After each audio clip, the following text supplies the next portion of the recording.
So thank you, Paul, for being a part of this particular interview. And what I wanted to do is just to ask you a few brief questions about yourself. So let's start with just a quick introduction. Tell me a bit about yourself and your business. Okay, yeah, thanks, Ivan. It's fantastic to be here. Where do I start? I could go on for a long time, but let's make it brief. I'm Paul Tredinnick, in summary, a senior marketing and business leader with, I say, over 25 years of experience, probably been a little bit more, but let's say over 25 years of experience building and growing really some of the world's most recognizable consumer brands. What do I mean by that? McDonald's, I was senior director of marketing for a number of years. Mars Confectionery, I looked after the Mars brand. Snickers, Twix, Bounty, Milky Way, so some amazing brands. I started life in marketing with Unilever, which was a lot of fun. I've worked for Burger King or Hungry Jack's in Australia. Burger King, for those that are listening, for your listeners that are not in Australia, same company. More recently, I was marketing director of Primo Foods. So I've been head of marketing for a lot of those companies. That's what I do. What am I doing today, though? I lead a company called Brand Value Builders.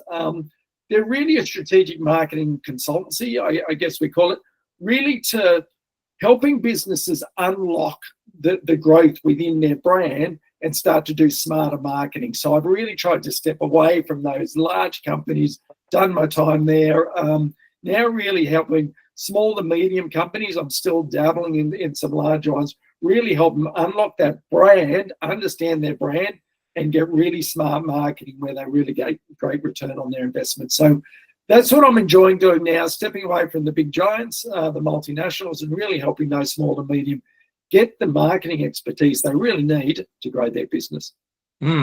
Well, that's interesting because I when I used to work for another RTO, I actually did some training with Primo Foods. So, but that was a long time ago, Paul. I'm interested in terms of the transition from obviously really big businesses that you've just mentioned to the focus on small business. So what do you think, what has been the biggest success for a small business owner like yourself that you can see that is transferable in terms of that skill set to a lot of small business owners that you're focusing in on now? Yeah, look, the biggest success, and I guess my watch out when I talk to smaller businesses, they all go, yeah, you won't understand small business. I've owned multiple small businesses, so I have been on down the entrepreneurial side as well as working in those big businesses. The big success I see, and it doesn't matter, giant businesses, multi-billion-dollar businesses or multi-thousand-dollar businesses, the big successes you see coming out of really understanding your customer. And I tell everyone, whether I'm working for KFC, McDonald's, Unilever, or anything, the first thing I say is know your customer. Unless you know your customer, you're gone. And I'll say it, the big giant businesses are probably worse at it. They're so busy talking about themselves, they're not understanding their customer. So again, my biggest success, I'll say to small businesses, is understand your customer. And the beauty about a small business is they've got a better chance of understanding their customer. But I really encourage them, don't talk about themselves, and we'll go into more of that. Understand your customer, understand their needs and their problems. And then how you solve their problem. A brand that I often use as an example is Snickers. So everyone knows, well, most people know what a Snickers bar is. Snickers' position when I was there, they've changed a bit now, their positioning was around deliciously satisfies your hunger. Really, really simple. So in all their ads, and if you think about what they do, deliciously satisfies your hunger is what they're about. Now, what's that about? Their customers, their consumers are all about, what are they trying to do? Hunger satisfaction. They're hungry, they're young people on the move, active, they want on the go food consumption, they want something that's tasty. Snickers deliciously satisfies your hunger was the proposition. So really simple. Giant companies can understand their customer, understand what their customers' needs are, and they position their brand on it. The biggest success for small businesses, understand your customer, position your brand to solve a problem for your customer, and away we go. Doesn't matter if giant companies, multi-billion-dollar or small, same starting point. Yeah, so true that you mentioned that. I think that the other thing that comes to mind is that obviously small businesses tend to be a lot more agile than big businesses who've got a lot more hoops to run through, obviously, to change any messaging. And obviously, with today's world that we live in, the ability to hack very quickly is critically important. But I'm curious to ask you one thing. You did mention in terms of challenges. What do you think are some of the main challenges that small business owners are faced with at this present moment? Look, every small business will say, I think their challenge is being heard. Yeah. It's a lot harder. Multi-billion-dollar business have lots of money. You're a small business, it's hard to get heard. There's a lot of noise out there. So these big guys are making a lot of noise. You need to get noticed. You can have the best product in the world, but if people don't know about you, trust you, or remember you, you are invisible. So being heard is absolutely the biggest challenge. But the beauty is you've got that advantage, which is what you're saying. You're nimble. The big giants are making lots of noise, but they're often making lots of noise, not solving their customer's problem. You can make noise and solve your customer's problem. And I'll be careful on this program, for your listeners, but tell you, the big giants spending tens of millions, probably hundreds of millions of dollars on media, they're making noise, but they're not solving their customers' problems, and therefore they're not growing their sales. You solve your customers' problems, not only will they buy your product, but they'll tell other people, hey, you know what, I use this because it solves my problem. Whether it be B2B, B2C, it doesn't matter. Solve your customers' problems. Not only will you keep them happy, they'll tell others about you. Yeah, so that's really good, Paul. I think that the thing is that vital connection between who you are as a business and as well as the pain points that you're trying to actually address for your clients needs to be really well thought through, right? And at the end of the day, that's what creates value of the business. If you don't have the ability to solve people's problems, if you're not actually providing a service that people want, and you're not providing information or delivery or anything, implementation, then how else are you going to be increasing the value of your business? Absolutely. They're not going to want to know about you, because why would they want to know about you? You start solving the problems that are on their mind, whether it be as simple as hunger satisfaction, or whether it be growing wealth, which is what you guys work on. Hey, you're solving a problem for them. Position your brand there, and they're going to listen to you. They're going to listen to you because that problem is on their mind. So no, and again, I tell companies, what's the first thing I should do? Know your customer. What's the first thing you should do? Know your customer. Almost the second and third thing you should do. Know your customer. Understand their problem. Listen to them, which again, big companies aren't good at listening. Neither are political parties. If we stay on topic at the moment, let's not go there. not good at listening. And again, their brand is the same thing. Listen to your customer and solve a problem for them. It works across everything. It actually works across, but no, we won't go there. Yeah, no, you can get stuck on that. I think it's a rabbit hole we do not want to go down. I think the Liberal Party might need your assistance on that front, but absolutely, listen. Yeah, look, I wanted to actually come back to a question for you. The thing is that I understand the need. I understand the need for small business owners to really be solving the problems that their customers are presenting them with. I'm curious to know, though, with that mindset of trying to do that well, and as well as trying to actually grow your business, which is a larger part your service, what you do for customers, your customers, right?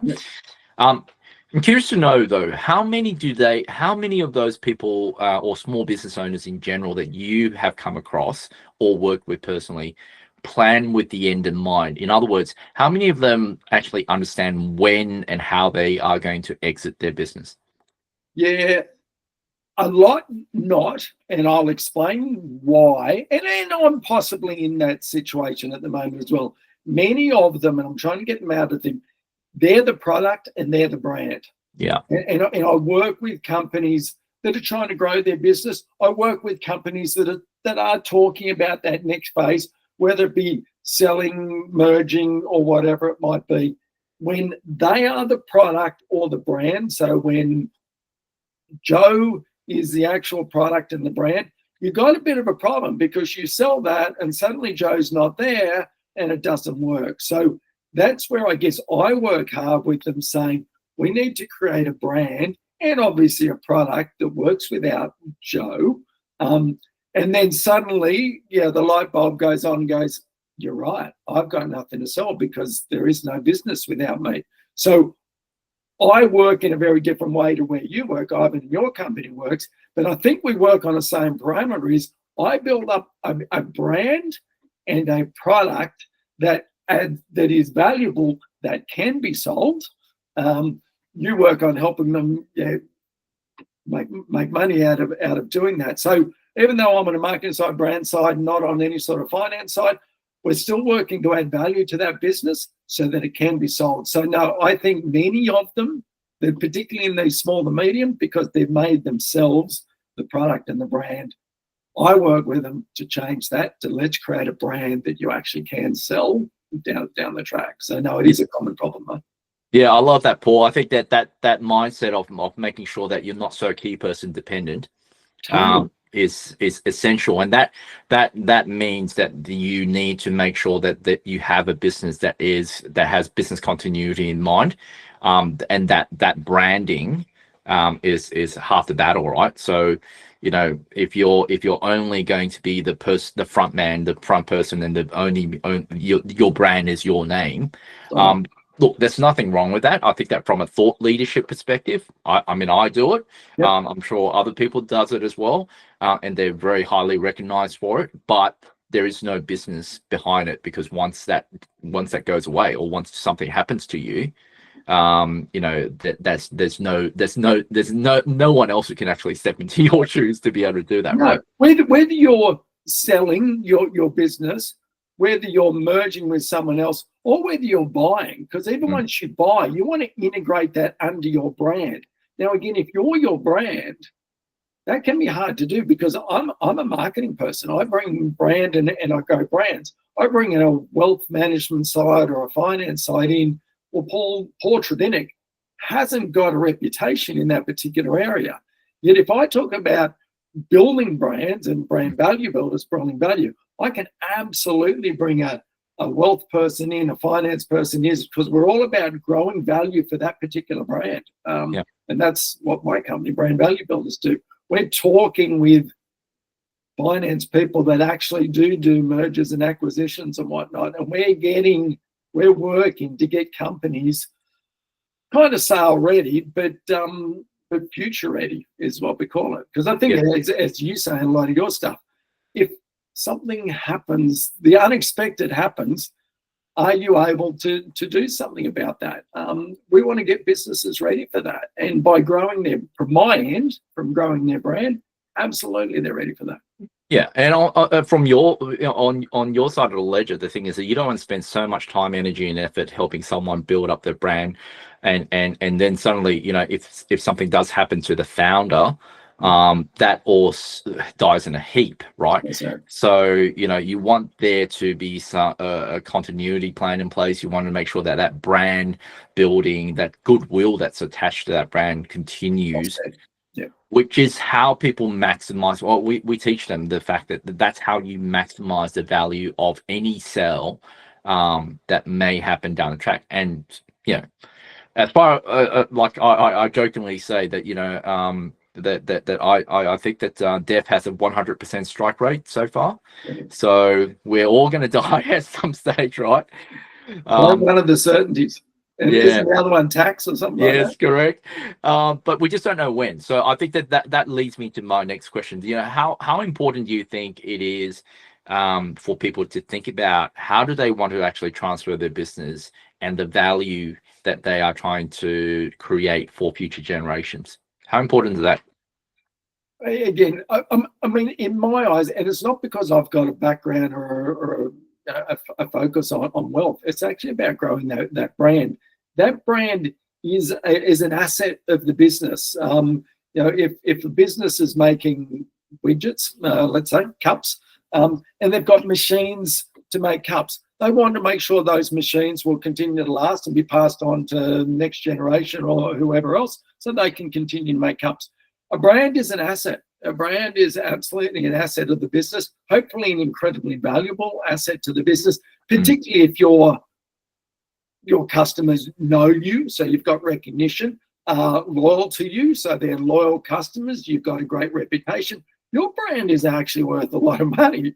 So then the importance of being able to then hand that on, whether it be generational, handed down on generations, or whether it be sold to another entity, it doesn't matter. But you've got the value of that brand as an asset of the business to be able to pass on to generations or sell. It's that's what I say. You work in a different area to I do, but we actually do build the same thing. We build wealth for organizations so that they are ready for when life happens. I work with another guy where our whole proposition is around, are you ready for when life happens? Without having to say death or anything else, because it could be exciting. It could be about an acquisition or a merger or something like that when life happens. Yeah. Spot on. And it's a good segue to the next point that I'm trying to make. The thing is that, how prepared, like how organized are people when life does happen? So I'm concerned. My discussions with a lot of small business owners leads me to believe that a lot of them don't think about where do they have all their financials, where do they have their legals, how well prepared are they for potential, knock on the door with an open checkbook to say, hey, we're going to do our due diligence on you, which includes all your marketing and all your assets and so on and so forth. How many people do you think would be ready to go, if something like that happens? I would say, particularly within small business owners, I would say very, very few. I'll give you an example. So as well as working in very large organizations, I've had a small business, a swim school on the side. Why? I have a real passion for teaching children to swim, to save themselves. So I've had a passion for this all my life. So about 8 years ago, I bought into a business, which I will run for a long time, loved it. Coming to mid-end of last year for different reasons, mainly because I moved away from the area where I had the pool. I wanted to sell that business. Good running business and everything else. My goodness. And it's not a big asset. It is not a big asset. But the trouble or the amount of time it took me to pull everything together, I had to build projected P&Ls and whatnot because our past P&Ls were impacted by COVID and all the things that, again, every business has been through. So I had to do a projected P&Ls and whatnot. I had to make sure all the information was together, insurances, finances, everything. So I'll tell you firsthand, I certainly wasn't ready. And I've worked in some very, very large organizations. So many smaller businesses are experts in engineering or making these incredible, like absolutely incredible product. They're not as well organized when it comes to their administrative side of things. And I mean that totally respectfully. Neither are they that organized when it comes to communicating their brand. So no, they definitely need help when it comes to that area in getting organized for when life happens. Yeah, and that's where you and I come into it, my friend. So it's it's a symbiotic relationship. I guess the thing is that I always see myself as someone who loves working with a whole number of different professionals, and in terms of how do we actually make a difference to a collective difference to a specific small business owner, and so. It's not too often. I mean, this is a leading question, but the thing is that how often do you see professionals just work in silos on behalf of a particular client? And you got your accountant, your lawyer, your mortgage broker, your financial planner, you name it, insurance broker, so on and so forth, and all of them are not talking to each other, right? They're not a single business, and for particularly founders and CEOs, which is a lot of the people I'm working with, and I'm guessing you as well, is they've got to wear all those hats. And that's becoming more the thing these days. We have to wear lots of hats. As I say, I come from a marketing background. I'm passionate about that.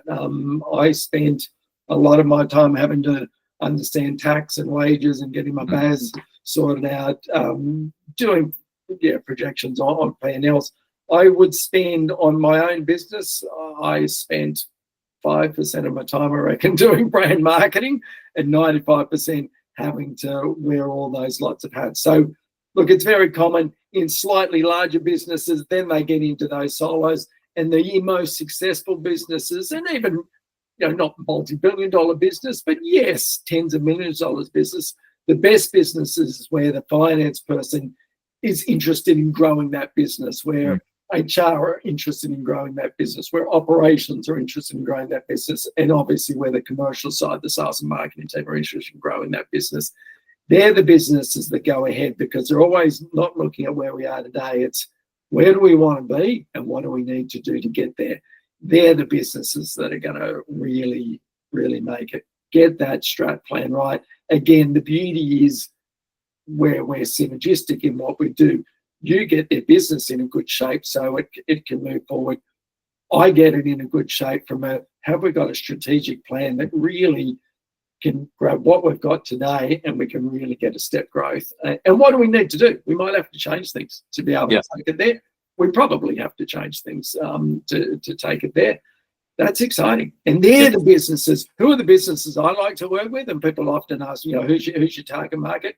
The ones that are ready to take that step growth, the ones that really want to scale up.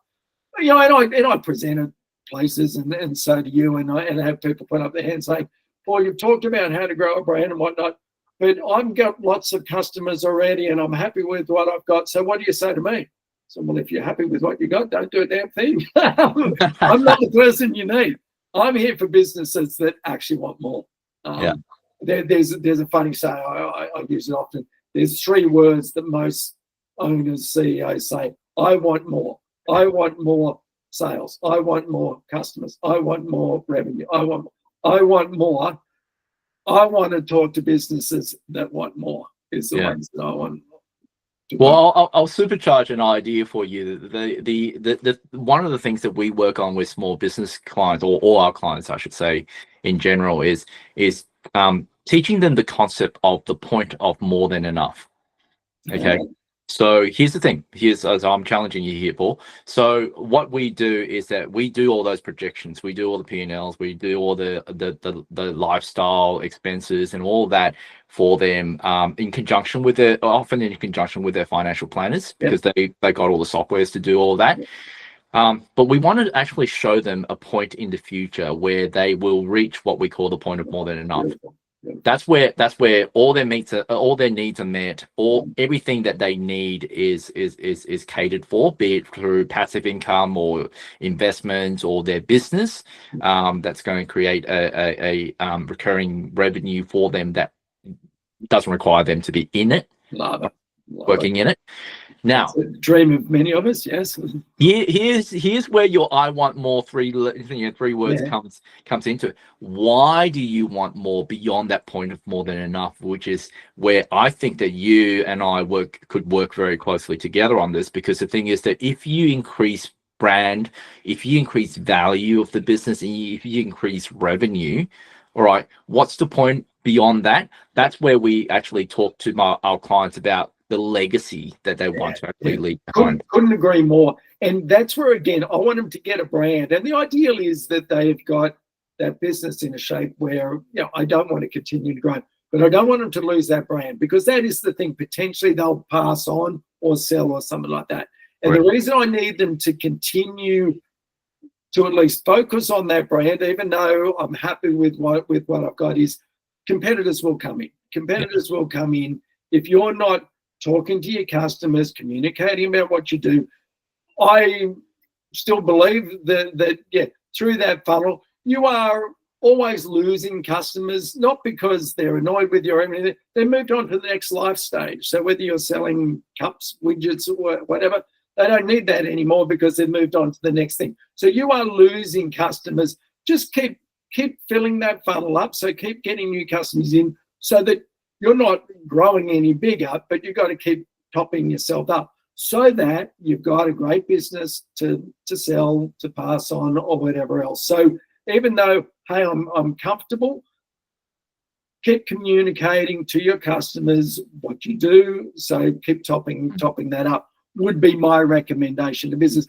Otherwise, it will slowly fade away. And then we go, oh, now I haven't got that legacy that I can hand on or sell, ideally to sell. Yeah. Well, I guess where what I'm saying to you is that, you know, the why, the purpose statement behind why they would like to engage someone like yourself to make more money, you know, for those who already think that they've actually reached that point of more than enough, is working out as a family, you know what's important for them to be recognized or remembered for going forwards. And hence, you know, when you start looking at that and say, okay, we can actually do a lot more with our business to grow it. There is a purpose behind it because we want to actually make a difference to more kids being able to learn how to swim, you know, or whatever it may be, you know. So that's where it's all interconnected, and I think that's where I think that a lot of professionals miss the mark to a certain degree. So true. So hey, I've got enough wealth, I don't need that. That's great. But yeah, hey, and if we can use this to help kids learn to swim, I'm working with another company there. They've got this amazing teaching technology to help kids that have trouble reading or English as a second language. So people have, and it's amazing 12-week program, 100% success rate in teaching them literally thousands of words to read in only 12 weeks. Now, for him to grow that, he's looking for investors. So there's some really cool things that for those that are saying, I'm done, I'm good. Hey, there's some really good things we can start to give back. And I mean, me personally now, I've had a wonderful career and worked with some amazing companies. I'm now working for a lot of not-for-profits as well as startup businesses.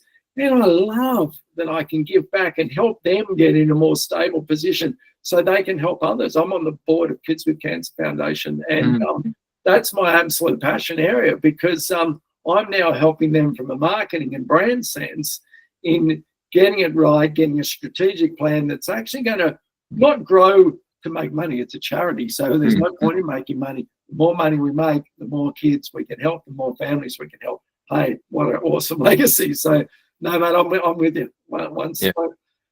We can all keep doing more to hopefully give back.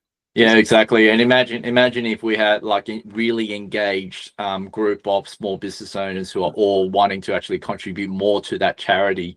Nice. That's where that strategic giving really kicks in. And this is something that we're going to be doing. We're going to be running an expert series workshop in June. Right. With a pretty big charity. I'm not going to name names at this present moment. But also a few founders and as well as private philanthropists, and so we want to bring that all together. Being June, being a obviously end of financial year, wanted to actually highlight that as well. But mate, that's been awesome. I want to close this particular discussion with just giving you the opportunity. What is one closing piece of advice that you would give to small business owners starting their own small business today? Yeah, and I'm going to repeat myself, and there's nothing wrong with that. Know your customer. There's two things so what have I learned in my career? One, you, the owner, the CEO, when you work in the business, you're not the customer. They all think they are. Oh, yeah, I'm the customer because I had this problem. Once you sign the dotted line to work for them, you're not the customer. Know your customer because you are no longer the customer. You're too close to the product is what I'm saying. So I'm not having a go at them. You're too close to the product.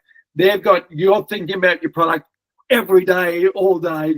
They're not. So you are no longer your customer. You can't put yourself in their shoes. You need to listen to them, understand their needs. So if there's a takeaway to your audience is really know your customer, because the more you know your customer, understand their problems, position your brand against their problems, you will have a successful business. So that's the learning for me. And that's a real takeaway I give to your listeners is know your customers, understand their problems, position your brand against their problems.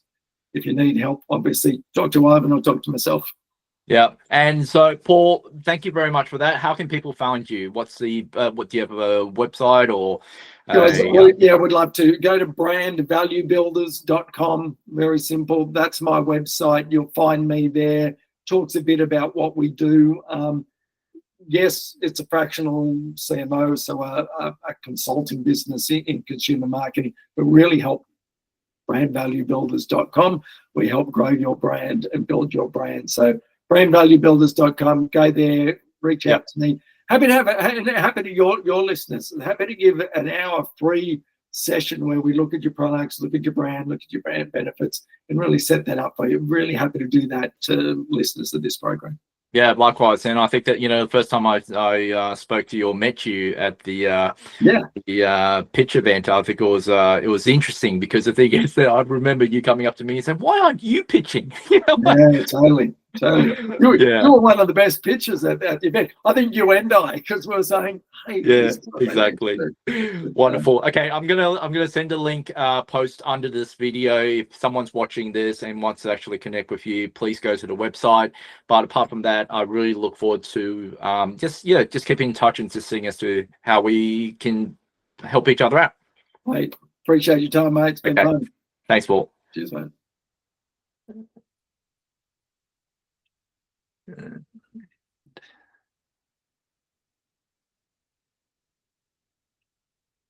Stop. Has it worked, mate?